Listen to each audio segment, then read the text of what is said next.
Whenever I'm cutting wood for somebody, I kind of go through blades faster than normal, especially in, not that I go through them fast, but I go through them faster when I'm cutting for somebody else because I want it really looking nice. I don't want them to have to plane anything. And that trailer over there, when I get done, there's going to be close to $700, and that's not a lot. There's going to be close to $700 worth of wood on there. And $700 worth of wood is really not that much. So if I use an extra blade or two, I don't care. I want it looking nice. And when I take the blades off, I look at them to see, you might be able to see that little bitty rub spot there. I look to see if there's anything that looks abnormal, because you can tell that blade will let you know if your guide blocks are out or things along that line. It'll tip you off something not being right. And in that way, when you change the blade like I just did, you kind of know what to look for. You can always tell it's going to be hot when the cant hooks burns your hand when you pick it up. This is 14 by 14 by 15. When I can cut something like 14 by 14, I kind of like that, because now I can go through and cut a 4-inch and a 4-inch. That's the maximum throat you got there, 8.5 or something like that, which leaves a 6-inch. I can rotate it, and now I'm cutting 2 2x4s and a 2x6 each time.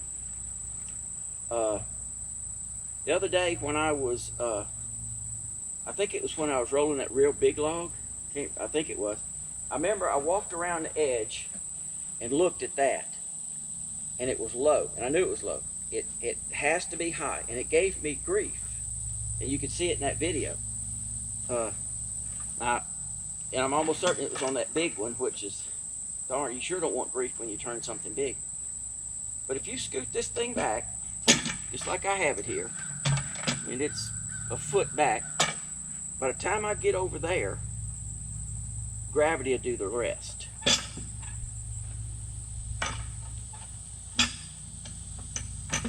And that's if I can get the cant hook in it. See, it's a whole lot, I mean, it's a whole lot easier. Now, if I would be to, like right now, it's jammed up against there. Now, if I'd be to take this thing and do it the way we kind of normally do it, now and push, it's going to be a whole lot harder, because you got to push this whole thing back. Go ahead and drop these down before I forget. This right here, this wood is for somebody else,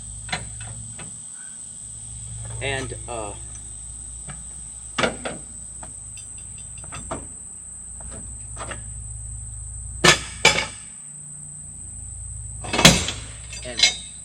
when I cut for somebody else, I don't care how many blades I use. I want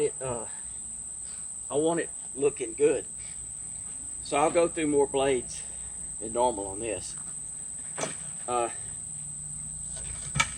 all I'll do is just park, like this guy here. He just brought a trailer out here. I'll just take and put it right there, stack and sticker it. That way I don't have to mess with it very much.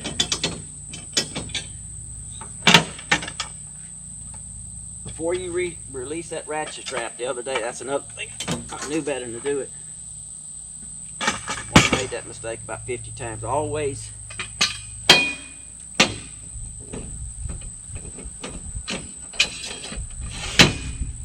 bind it down at least on one thing. Because I've had these things, and it did it the other day. I've had these things come back in my lap. Big ones. Ones that you don't want in your lap.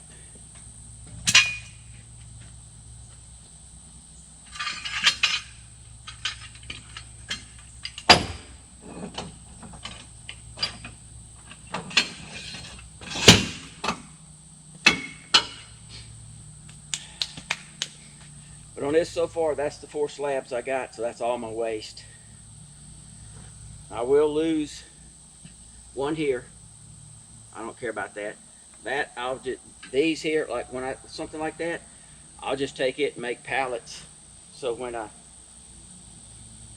make the pallets that fit the front of my